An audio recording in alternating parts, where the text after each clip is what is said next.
very clear, yes, there's going to be a one world, political, economic, religion, and this is what all the globalists, the elite, the high-level occultists, the high-level New World Order people, this is what they're wanting. This is what the Bible pretty much clearly predicts as well. And this is obviously what we're moving to. The Freemason and one-world government advocate, Zbigniew Brzezinski, said the following in his work, Between Two Ages, quote, "The technotronic era involves the gradual appearance of a more controlled society. Such a society would be dominated by an elite, unrestrained by traditional values. Soon it will be possible to assert almost continuous surveillance over every citizen and maintain up-to-date complete files containing even the most personal information about the citizen." This admitted New World Order agenda to create a one-world government that rules over humanity is not only political, it is also spiritual and based on what is known as the New Age. This can be verified with irrefutable documentation. Most of the Christians doing this kind of work have been silenced, so I set out across the border to speak to the few researchers that are still left. There are not many researchers left who have not been deceived by the New Age. Speaking with these people helped confirm my position even more.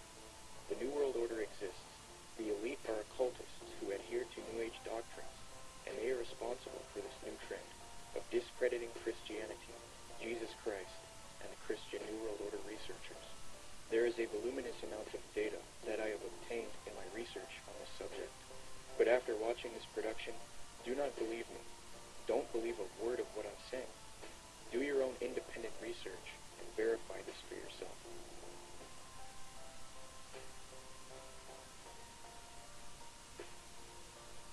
The very word secrecy is repugnant in a free and open society. And we are, as a people, inherently and historically opposed to secret societies, to secret oaths, and to secret proceedings. But we are opposed around the world by a monolithic and ruthless conspiracy. Here's the way they look at it. Here's their metaphor. Adam and Eve were held prisoner in the Garden of Eden by an unjust, cruel, and vindictive God.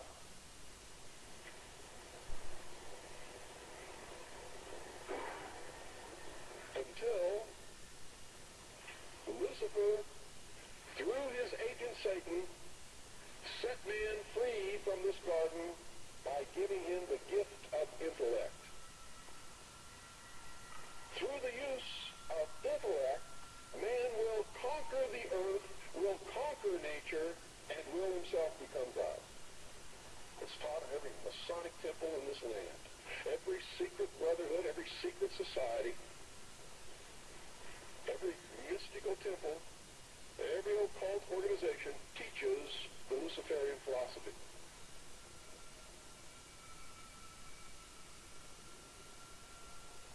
To understand the New World Order and the New Age worldview, we must go back into history and examine its origins.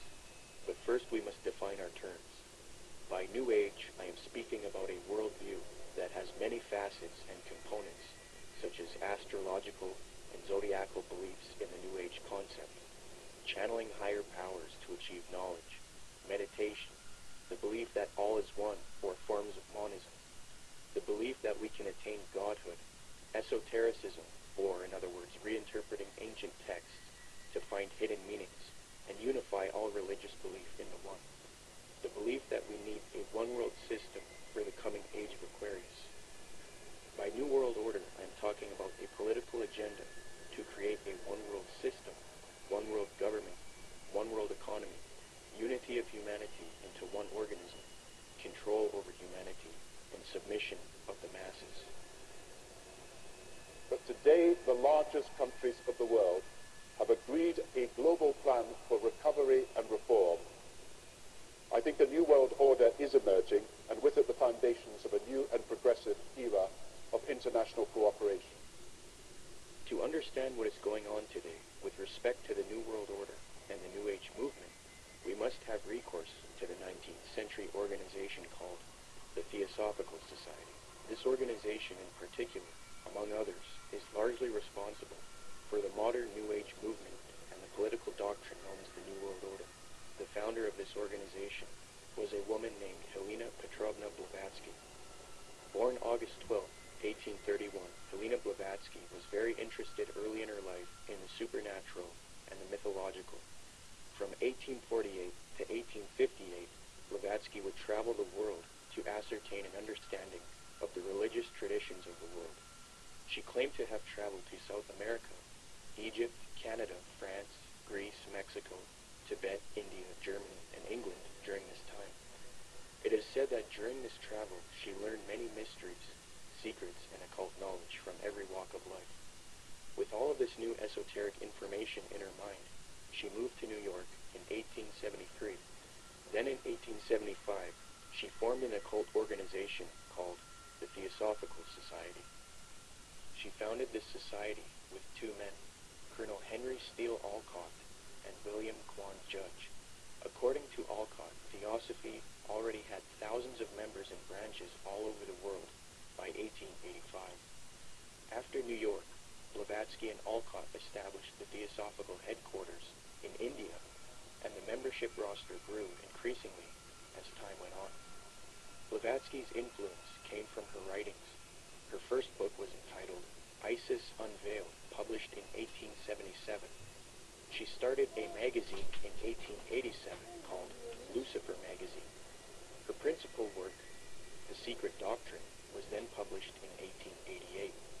She then wrote The Key to Theosophy and The Voice of Silence. These works are now famous, and contained in these writings are the doctrines that helped mold the New Age movement to what it is today. It is said that part of Blavatsky's book, The Secret Doctrine, was channeled to her through an ascended master or highly evolved being called Cthulhu who spoke to her. Belief in these ascended masters who communicate to humanity is very crucial when studying the New Age. We will look at that doctrine later. The age concept that says humanity is leaving the age of Pisces and entering the golden era or age of Aquarius was popularized by Blavatsky.